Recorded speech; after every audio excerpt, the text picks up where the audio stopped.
Olá igreja, olá família, bem-vindo a quem não tinha dito bem-vindo, não tinha tido a oportunidade de dizer. Ora bem, hoje vamos iniciar uma série de pregações chamadas Permanecer, ok? Espero que estejam com grande expectativa. Em Portugal acontece uma coisa engraçada, não sei se vocês perceberam. Nós iniciamos o ano duas vezes, ou iniciamos o ano no início do ano, não é? 1 de janeiro, e depois ali em setembro, não é? Reiniciamos outra vez ali com a expectativa dos meses finais que possam ser espetaculares e recuperar tudo aquilo que foi para trás ou que ficou perdido no final do ano. Estou a falar muito rápido, Arthur? Não? Okay, boa. Muito bem. Só avisando, ali está, o Viterbo está a traduzir, por isso é normal que venha algum barulho e eu tenho que falar devagar para ele poder traduzir de forma que...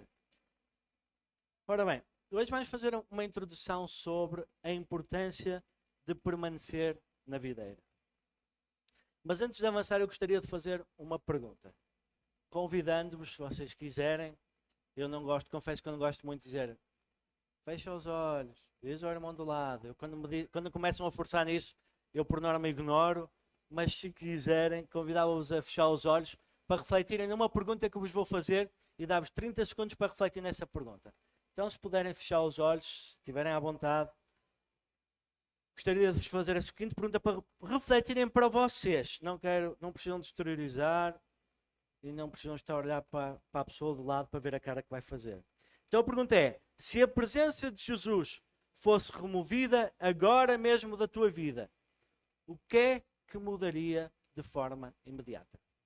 Então, repetindo a pergunta, se a presença de Jesus fosse retirada da tua vida de forma imediata, o que é que mudaria na tua vida? Mudaria.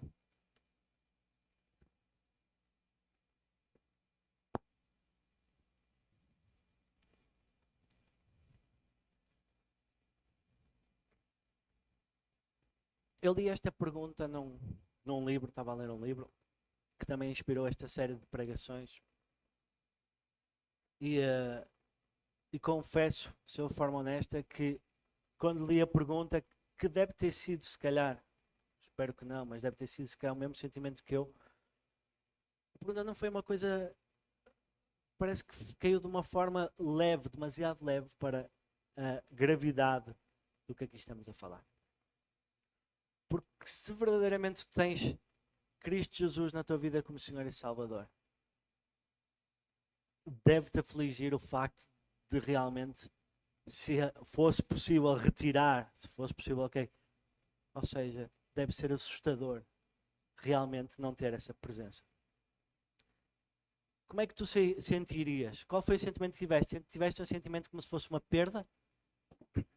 Como de repente perdesses um ente querido ou até perdesses uma perna ou um braço? Será que foi esse sentimento que veio a ti?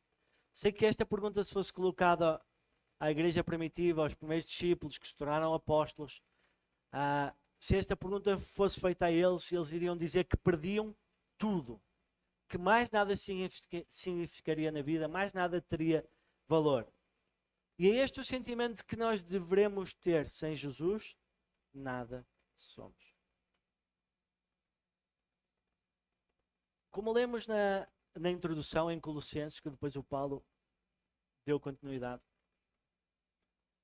é muito importante termos noção, e isto para quem ainda não tem Jesus como Senhor e Salvador da sua vida, que todos nós estamos separados de Deus. Okay?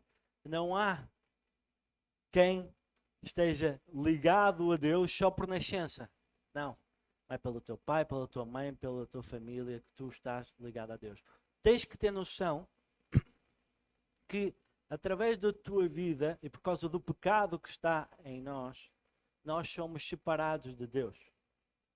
Então necessitamos de um Salvador, necessitamos de alguém que possa pagar o preço para restaurar esse relacionamento que foi perdido através de Adão e Eva, ok? Esse relacionamento entre nós e Deus. Então, com Cristo, o nosso Salvador, nós somos libertos. Somos libertos da escravidão do pecado para passar a viver livres com Ele.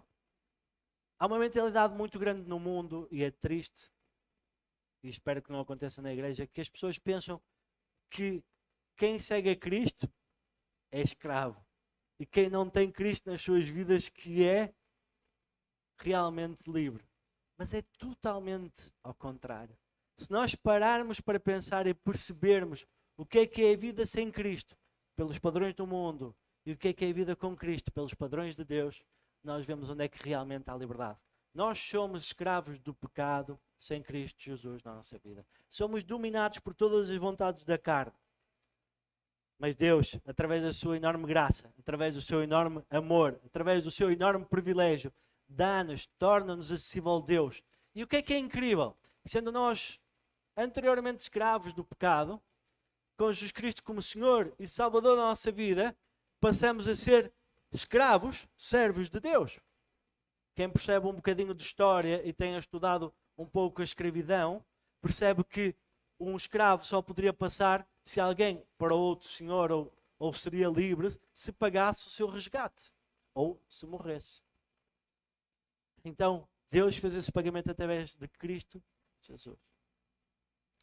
Mas só que Deus, que nos poderia tratar por servos, escravos, mesmo a palavra, que às vezes parece que limpamos ali um bocadinho, Ele trata-nos, ou dá-nos a oportunidade de nós o tratarmos por paizinho, pai querido, Abba. E isso é um privilégio tão, mas tão, tão grande, que nos deve realmente fazer sentir cheios e ter noção que, uma noção que não acontece muito, que acontece muito aqui em Portugal acontece muito isto, que é esta noção que há um Deus que parece que anda atrás de nós para nos castigar a todo o momento. Mas não é verdade. Tu tens um Deus que fez tudo o que podia para chegar até ti. E tu tens apenas que tomar uma decisão, que é por Ele, através de Jesus Cristo. Então é importante. E quando nós tomamos essa decisão, somos batizados, é importante. As duas coisas não estão desconectadas, porque batismo significa arrependimento. Batismo significa esse perdão, não é? Morres com Cristo e ressuscitas com Cristo. Nós passamos a ser co-herdeiros com Cristo Jesus de toda a herança. Comparamos às vezes coisas.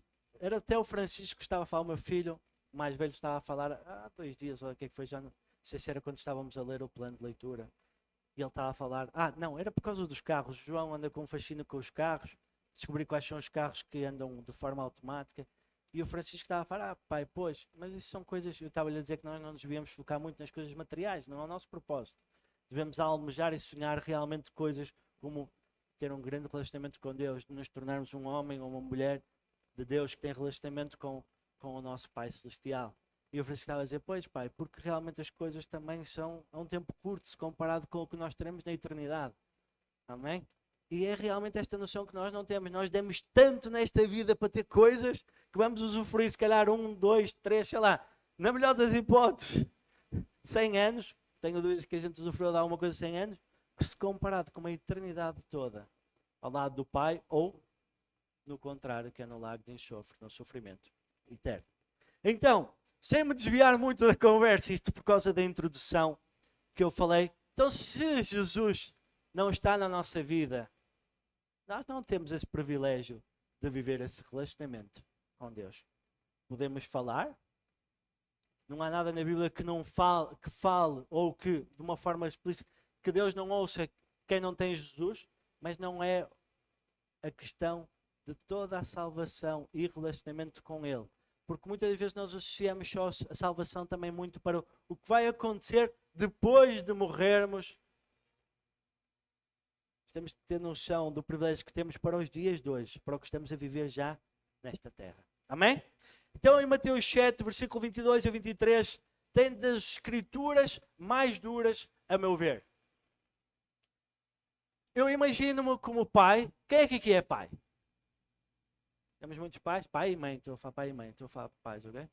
Afinal já temos mais alguns. Eu acho que há alguns que não estão a assumir a paternidade. Mas isso para dizer o quê? Estas escrituras eu acho que mexem muito para nós como pais e até como filhos. Imaginem-se como filhos a correr para o vosso pai, para alguém que vocês tinham expectativa, chegar lá e dizer, olá pai, cheguei. E ele virar-se para vocês e dizer assim, quem é que tu és? Não faço ideia quem tu és. É isso que vemos aqui descrito nestes versículos, que diz assim, Muitos me dirão naquele dia: Senhor, Senhor, não profetizemos em teu nome. Em teu nome não expulsamos demónios e não realizamos muitos milagres. Então eu lhes direi claramente: nunca os conheci. Afastem-se de mim, vocês que praticam a iniquidade. Meus caros, um dia haverá julgamento. Seremos todos perante e teremos que nos apresentar. E a questão aqui é: muitos andaremos iludidos porque achamos que as nossas boas obras ou as coisas que nós podíamos fazer iriam-nos realmente trazer este acesso à eternidade junto ao Pai. Mas o problema é que isso não é verdade. E não desejo a ninguém estas palavras. Porque há uma coisa que nós temos que ter na nossa cabeça e no nosso coração bem firme. Jesus falou que se fosse preciso, até as pedras louvavam. Quem esteve a ler o livro de Números viu que Deus fez uma mula, um burro, um jumento, que quiserem chamar, falar para o servo de Deus perceber o que é que estava a passar. E muitas outras coisas ele pode fazer. Por isso, não é pelo simples facto de operar grandes milagres ou pelo simples facto de eu ter grande capacidade de falar da palavra, da Bíblia, ou o que for, que nos vai trazer o relacionamento com Deus. Mas sim, ter Jesus Cristo como Senhor e Salvador da nossa vida. E é então isso que eu quero falar, permanecer na videira, que é a única forma de nós realmente não ouvirmos estas palavras que acabamos aqui de falar e não andar enganados, vivendo vidas que não vivem a plenitude do que nós temos, do que Deus tem para nós. Amém? Permanecer na videira. Então, queria desenvolver isto com um pensamento provocador.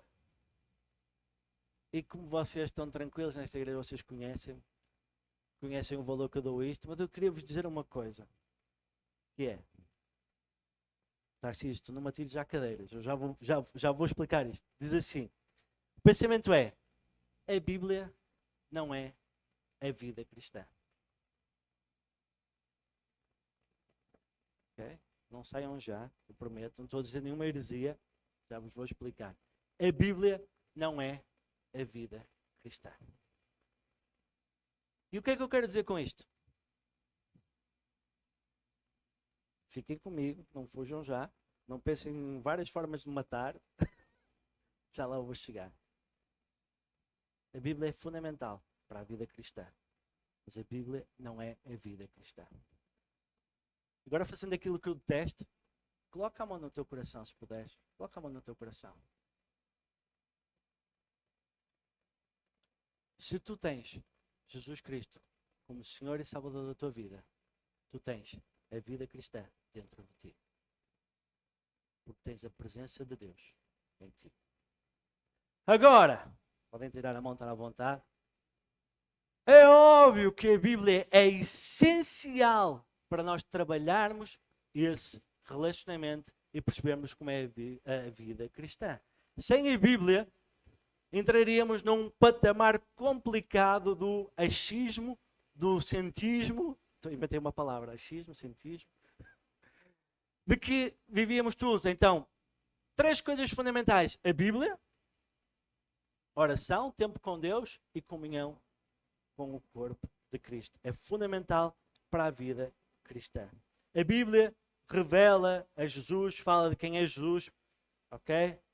Estão todos comigo, ninguém ficou chateado comigo, sabem da paixão que eu tenho pela palavra e da forma como a palavra transformou a minha vida. Mas é para perceber que aquele que transformou o mundo, Jesus, se tu o reconheces como Senhor e Salvador, Ele vive em ti. Amém, obrigado. 2 pessoas que realmente valorizam. Ele vive em ti. Nós temos noção desse privilégio. Uau.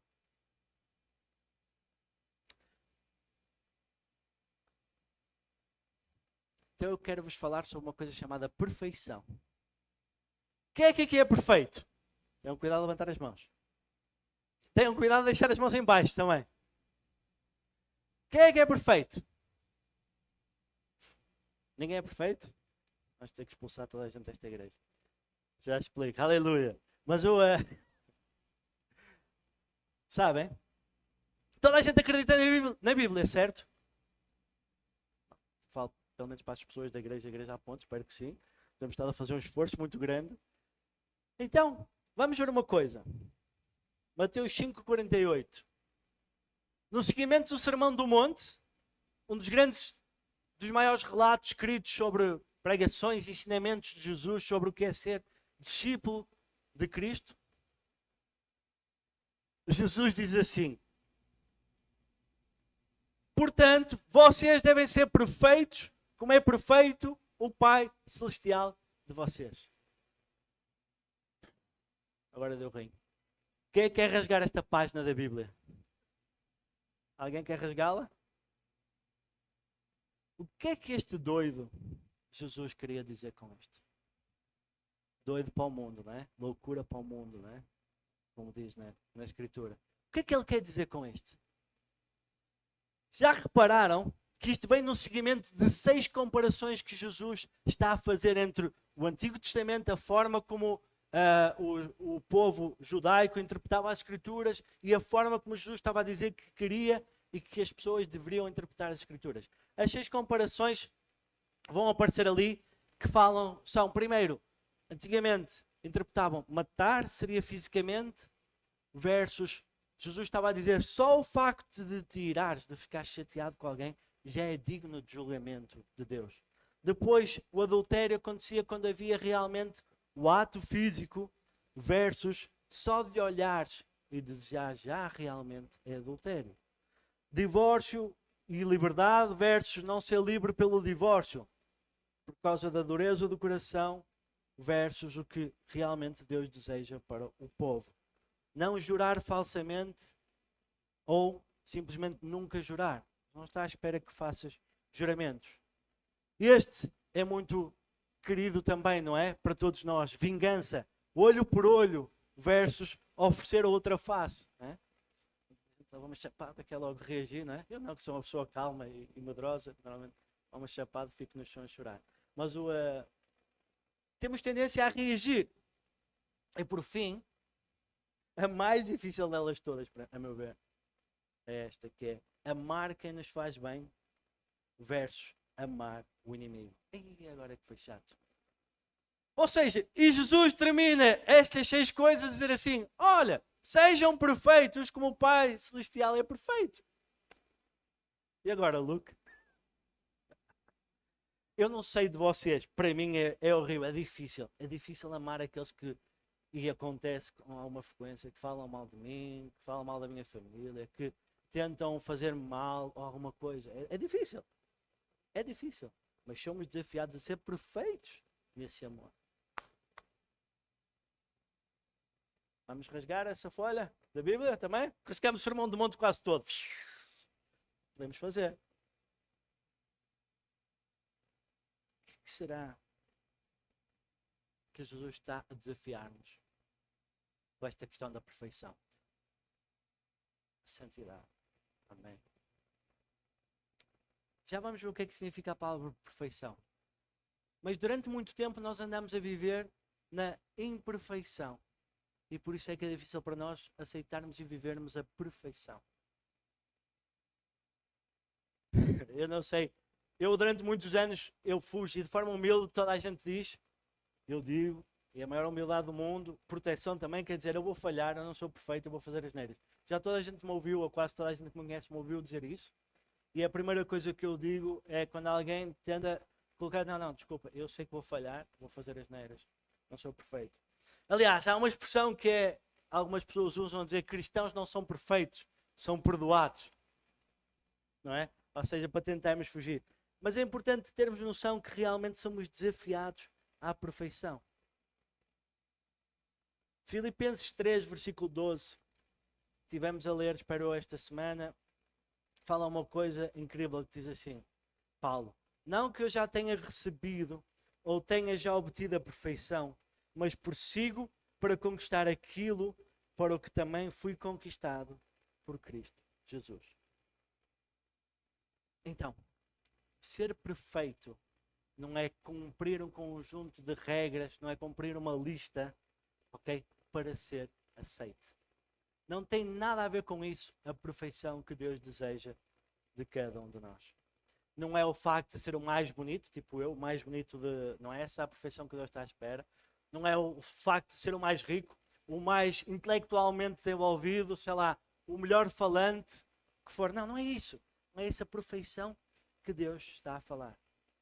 Então pergunta, o que é ser perfeito? Sónia já falou da santidade.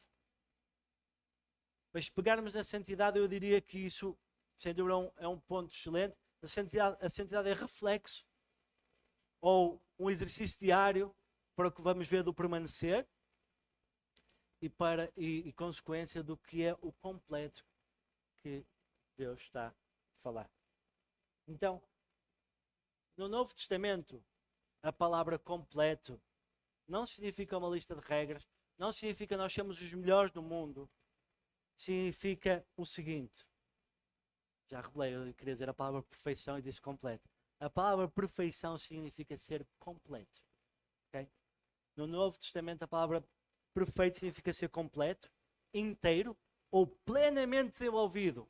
Alguém que atingiu uma meta. Lembram-se Paulo a dizer que perseguiu o alvo, não é? Alcançou a carreira, eu não tenho aqui a escritura de cor, mas tem exatamente relacionado com isto. Então, ser perfeito significa ser completo, significa ser inteiro, plenamente desenvolvido. Então, a perfeição só existe em Cristo Jesus. E é esta noção que eu quero vos desafiar a ter, é termos noção que nós não devemos fugir da perfeição, mas devemos correr para a perfeição que é Cristo Jesus. Nós seremos perfeitos, troca pela palavra que vos vai fazer mais sentido, completos, se tivermos Jesus Cristo como Senhor e Salvador da nossa vida. Amém? Faz sentido? Não, Ângelo? Se fizeste assim aquela... Não me enganes, eu conheço-te. E isto faz muito mais sentido, ter uma pressão tão grande de nós, assim nós conseguimos compreender as Escrituras. Nós seremos perfeitos, completos, se vivermos aquilo para o qual Deus nos chamou. Uma cadeira foi criada para quê? Sentar? Boa. Um carro. Para quê? Não é para dormir? Alguns às vezes portam-se mal, têm que dormir no carro. O Ângelo, estou a brincar. Para andar, certo? Se eu pegar numa cadeira e tentar voar com ela, consigo? Vai ser inútil, não vai? Vai ser inútil. Se eu pegar num carro e tentar metê-lo na água para fazer dele de barco, vai funcionar? Não, pai, não. Então, porque é que nós vivemos vidas que nada têm a ver com aquilo que nós verdadeiramente fomos chamados para viver? O que é que vai trazer sobre nós? Tristeza, frustração, depressão e, como é o respeito do mundo nesta parte, ok? Tem muito cuidado, há vários fatores que podem trazer isso, mas traz vazio. Então, nós somos criados para viver em relacionamento com Jesus, relacionamento com Deus. Somos criados para louvor da sua glória. E podem ver, não sei o que digo, vamos ver agora em Efésios 1, versículo 3 a 6, que mostra exatamente o objetivo para o qual nós fomos criados. Bendito seja o Deus e Pai de nosso Senhor Jesus Cristo, que nos abençoou com todas as bênçãos espirituais nas regiões celestiais em Cristo. Porque Deus nos escolheu nele antes da criação do mundo, para sermos santos e irrepreensíveis em sua presença.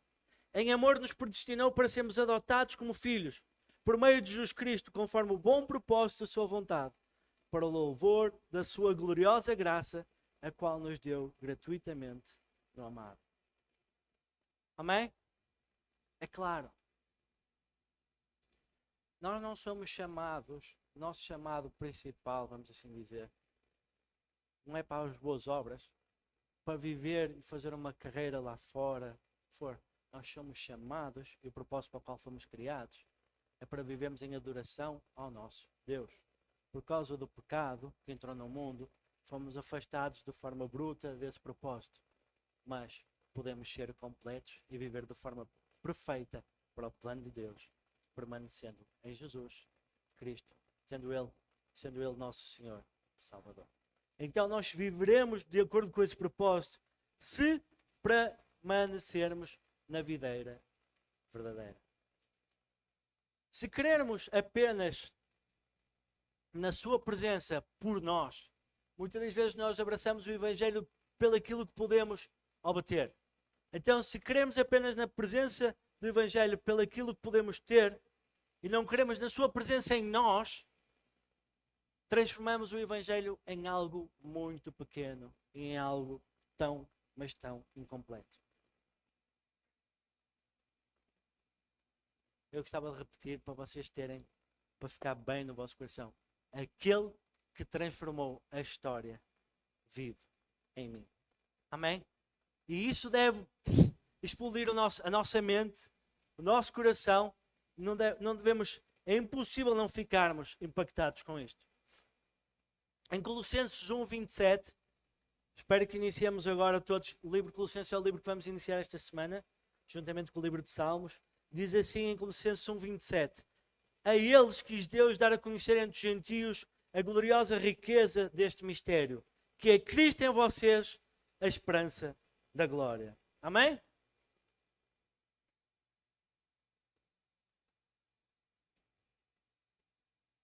Então vamos ler João 15, versículo 1 a 7, que é o tema que nos vai acompanhar ao longo dos próximos tempos. E para percebermos a forma a qual podemos viver perfeitos ou em busca da perfeição, que é completos, permanecendo em Jesus. Então João 15, 1 a 17, eu vou ler tudo. Diz o seguinte: eu sou a videira verdadeira, o meu pai é o agricultor. Todo o ramo que estando em mim não dá fruto, ele corta. E todo o que dá fruto, ele poda, para que dê mais fruto ainda. Vocês já estão limpos pela palavra que tenho falado. Permaneçam em mim e eu permanecerei em vocês. Nenhum ramo pode dar fruto por si mesmo, se não permanecer na videira. Vocês também não podem dar fruto se não permanecerem em mim. Eu sou a videira, vocês são os ramos. Se alguém permanecer em mim e eu nele, esse dará muito fruto, pois sem mim vocês não podem fazer coisa alguma. Se alguém não permanecer em mim, será como o ramo que é jogado fora e seca. Tais ramos são apanhados, lançados ao fogo e queimados. Se vocês permanecerem em mim e as minhas palavras permanecerem em vocês, pedirão o que quiserem e será concedido. Meu Pai é glorificado pelo facto de vocês darem muito fruto. E assim serão meus discípulos. Como o meu Pai me amou, assim eu também os amei. Permaneçam no meu amor. Se vocês obedecerem aos meus mandamentos, permanecerão no meu amor, assim como tenho obedecido aos mandamentos do meu Pai, e em seu amor permaneço. Tenho dito estas palavras para que a minha alegria esteja em vocês e a alegria de vocês seja completa. O meu mandamento é este: amem-se uns aos outros como eu os amei. Ninguém tem maior amor do que aquele que dá a vida pelos seus amigos. Vocês serão meus amigos se fizerem o que eu ordeno. Já não os chamo servos, porque o servo não sabe o que o Senhor faz. Em vez disso, eu vos tenho chamado amigos. Por tudo que eu ouvi do meu Pai, o tornei conhecido a vocês. Vocês não me escolheram, mas eu escolhi para irem e darem fruto. Fruto que permaneça, a fim que o Pai conceda a vocês o que pedirem em meu nome. Este é o mandamento, o meu mandamento. Amem-se uns aos outros. Amém? Nós com o tempo, e vocês podem em casa também, podem ler esta escritura, este pedaço de escritura que nos vai acompanhar ao longo dos tempos. Este pedaço de escritura é essencial para nós percebermos como é que nós devemos viver. Nós ao longo dos tempos vamos abordar aqui um bocadinho o que é o papel do ramo, quem é o ramo que somos nós, qual é o papel da videira, qual é o papel do agricultor, qual é a expectativa que existe, porque nós ao longo da vida, aqui na igreja muitas vezes temos o ramo que está a tentar fazer o papel de Jesus, que é a videira, ou o papel de Deus, e misturamos tudo. Não percebemos qual é a nossa essência e qual é realmente o nosso privilégio. Isso nós vamos abordar com calma nos grupos familiares, que vão seguir a disciplina espiritual de comunhão, e vamos falar do papel da igreja, o papel de um membro e o que é o papel do pastor, para perceberem realmente como é que cada um de nós é importante, fulcral, e o que é esperado em cada um de nós discípulo de Cristo. Mas aqui sobre estas escrituras vou salientar 5 pontos e vou passar de forma relativamente rápida sobre um ponto. E os outros nós vamos ver ao longo dos tempos. E espero que sejam encorajados através disto. Hoje vamos ver, Jesus é a videira verdadeira. Okay? Vamos ver que Ele é a ressurreição e a vida. Para a frente vamos ver o que é estarmos nele e Ele em nós, ou permanecermos nele e Ele permanecer em nós. Vamos ver o que é pertencer a um corpo. Vamos ver o que é fruto, e muito fruto que fala na Escritura. E por fim vamos ver uma coisa importantíssima. Já leram o livro de Filipenses? Se não leram, depois podem ler. Que fala muito sobre alegria. Nós vamos ver o que é que Jesus quer falar aqui sobre alegria completa. Amém? Então Jesus é a videira verdadeira. A forma de nós perseverarmos e a forma de nós vivermos, sermos perfeitos, a forma de nós sermos completos, é se estivermos enraizados na videira. Nós que somos os ramos desta Escritura, ok, temos que estar enraizados na videira verdadeira. Já pensaram porque é que Jesus terá dito videira verdadeira? Qual é o objetivo dele dizer videira verdadeira?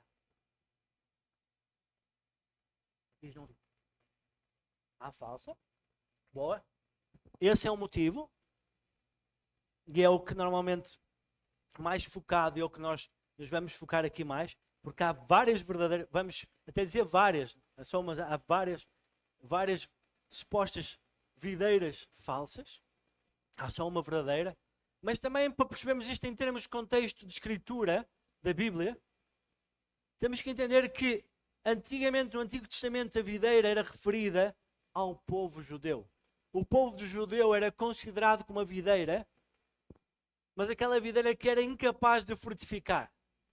Aquela videira que era incapaz de dar o fruto que Deus desejava. Então Jesus aqui está a transformar e dizer, vocês como povo, não é? Ele deixa de se focar só nos judeus para todo o mundo. É selo para os gentios. Então, a videira passa a ser Jesus. Não é referido mais, então, o povo judeu tem que deixar o centro da terra e do mundo. Passa a centrar a videira em Jesus como o lugar onde nós nos devemos ou vamos ser enraizados se o tivermos como Senhor e Salvador. Então, é por isso que Ele é a ressurreição e a vida. E é muito importante nós termos noção disto, porque quando Jesus fala aos famosos 7 eu sous que Jesus fala, eu sou a luz, eu sou a videira que estamos a ver aqui, eu sou o pão da vida, sou a luz do mundo, ok? Há um também que ele fala que eu sou a ressurreição e a vida. Quando Jesus está a falar que ele é a ressurreição e a vida, ele não está a falar que tem a capacidade de ressuscitar ou que tem a capacidade de dar vida. Ele está a dizer que ele é a essência dessas duas coisas. E tem toda a diferença. Toda a diferença. Amém? Se lermos, eu não tenho ali, mas depois podem ler em 1 Coríntios 5, versículo 14 a 19. Podem ver que nele existe o poder, não é? Da ressurreição. E o que é que esse poder faz? Limpa-nos e transforma-nos em novas criaturas. Ok? Todas as coisas são feitas novas. Amém? Nele temos toda a solução para a nossa dívida. Eu iniciei com esta escritura, já falei várias vezes sobre isto. O preço dos nossos pecados é uma conta tão grande que nenhum de nós teria capacidade para pagar isso. Ok? E podem ler em Romanos 3, Efésios 2, exatamente que essa também a salvação que nos é dada através de Cristo Jesus e a forma como os nossos pecados são limpos e temos então uma nova vida pela frente com Jesus Cristo como Senhor e Salvador. Amém? Essa vida que nós ganhamos é uma vida imortal, embora possamos, ainda estamos na carne, não é? Porque será uma vida para a eternidade que estamos a falar, ok? Com os vários processos que podem acontecer pelo meio. Se morrermos para Cristo, ou se morrermos para a nossa carne e vivermos com Cristo, temos acesso ao poder da ressurreição. Nova vida nos é dada, nova história, somos transformados, temos toda uma vida nova pela frente. E essa vida nova é uma vida abundante. Volto a dizer, não é uma vida limitada, é uma vida a qual só nos traz benefício. A liberdade que o mundo fala é uma liberdade que, vivendo-a, só nos destrói. Só nos destrói. Vejo poucos ou quase nenhum princípios do mundo que postos de liberdade que tragam benefício à pessoa para hoje e então para a eternidade não trazem benefício nenhum, mas para os dias de hoje. A liberdade que existe em Cristo Jesus traz benefício para a eternidade, para hoje e para a eternidade. Em João 3,16 diz: porque Deus tanto amou o mundo que deu o seu Filho unigênito para que todo aquele que crer não pereça, ou seja, não morra, mas tenha a vida eterna. Então saímos do estado de morto para a vida. E João 4, 13, 14 diz assim: Jesus respondeu: quem beber desta água terá sede outra vez. Estava a falar sobre a água do poço. Mas quem beber da água que eu lhe der não terá mais sede. Ao contrário, a água que eu lhe der se tornará nele uma fonte de água a jorrar para a vida eterna. Como nova criatura, morremos para o pecado. Deixamos ser dominados pelo pecado. Vivemos com Jesus para uma vida abundante. Uma vida para a eternidade. Amém? Concluindo, a parte mais desejada, aqueles que adormeceram durante a pregação, é acordar agora que apanham. Brincadeira, Mike. Estou a olhar para ti, mas é só para não olhar para mais ninguém e correr o risco de apanhar alguém a dormir. Amém? Terminando então, concluindo. Quem é que é perfeito? Só 3 pessoas, aleluia. 4. Vou trocar então a palavra para nos assustar tanto. Quem é que é completo? Quem é que vive em Cristo Jesus? Amém? Enraizado na videira, é esse o foco que Deus está à espera. Permanecer na videira verdadeira, como a Sónia estava a falar, atenção às falsas videiras, ou atenção à falsa videira do mundo. A videira verdadeira é Jesus Cristo. Não se enganem. É única. Vai dar, restaurar o relacionamento com Deus e preencher-te. Então a perfeita abundância de Deus só nos é acessível através de Cristo Jesus. Só nos é acessível se nós estivermos enraizados na videira verdadeira. Eu gostava de vos deixar 3 hábitos, porque quando a gente faz uma pregação, e normalmente a gente, e eu mesmo para mim é desafiante, estou a ler isto, e nós falamos de estar enraizado na videira, e pode parecer muito teórico. Então tentamos sempre trazer um bocado de prática para podermos ver como é que isto é na prática. Por isso é que estamos a dar as disciplinas espirituais nos grupos familiares. E é importante que nós entendamos como é que podemos viver, pelo menos vou dar 3 práticas interessantes que nós podemos usar para o nosso dia-a-dia para termos foco de permanecermos na videira. Quando lemos, vocês viram que fala de nós, se nós permanecermos nele, ele permanece em nós. Por isso está dependente de nós nos focarmos e queremos permanecer, pelo realmente permanecer em nós.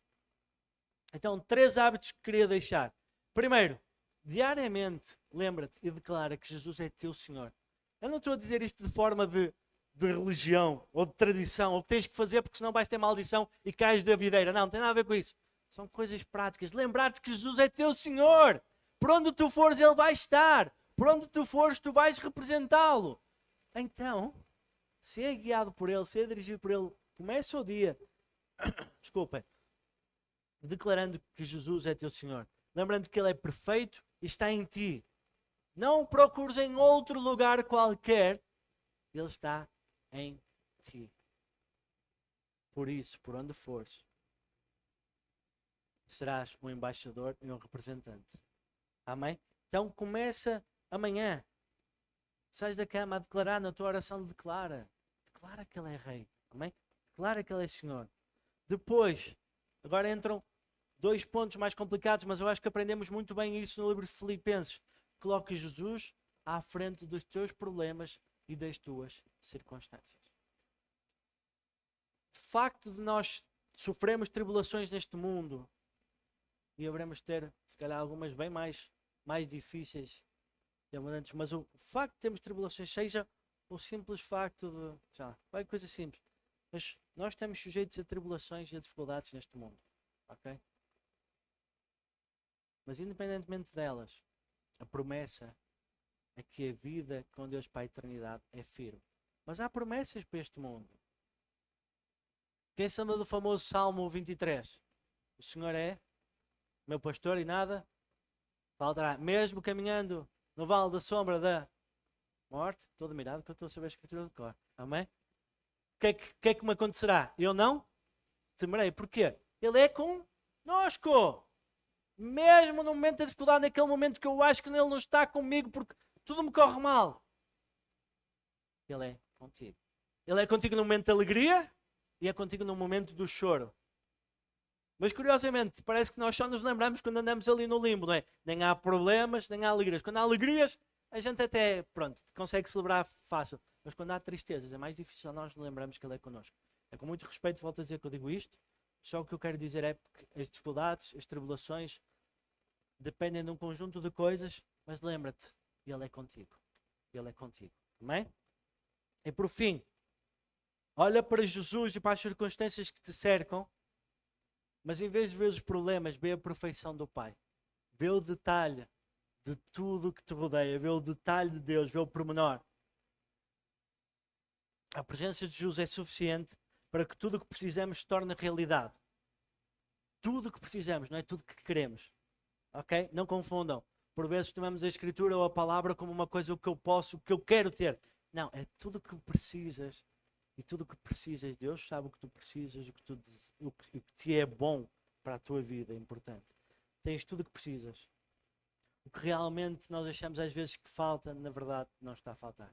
Porque já tens. Amém? Eu sei que esta vida, normalmente por causa da correria, nós somos abalados, somos afastados. Queria-vos convidar a levantar. Eu gostaria de orar por todos nós. E convidar-vos também a fechar os olhos para se abstraírem de todas as pessoas que estão à vossa volta. Gostava muito que este tempo fosse, vamos orar, e que fosse um tempo de reflexão. À medida que eu vou, aliás, vou-vos dar uns segundos e depois vou orar. Gostava que vocês refletissem como é que tem sido a vossa vida. Se realmente, logo desde o início, a primeira pergunta, como é que é esta ausência, se Cristo fosse retirado da tua vida, se faria impacto? Se não conhecem ainda Jesus Cristo como Senhor da tua vida, se realmente hoje começou a fazer algum sentido esta necessidade de salvação e este relacionamento restaurado com Deus através dele, e depois podemos falar no final, caso tenham dúvidas. E depois gostava de orar, sabem porquê? Porque nós vamos iniciar, estamos a reiniciar o tempo de trabalho, de aulas, ok? E o que é que está a acontecer? Ou o que é que vai acontecer? Correria, loucura, não é? Toda a gente vai entrar na loucura, toda a gente vai entrar na correria, na doideira. E se não permanecermos, vamos cair. Vamos estar a viver vidas que Deus não deseja. Vamos estar a viver vidas em que a sua vida não flui através de nós e não vamos frutificar de acordo com o que Deus deseja. Amém? Por isso vamos orar. Gostava que fechassem os olhos. E antes de começar a orar, reflitam sobre isso e vamos orar depois.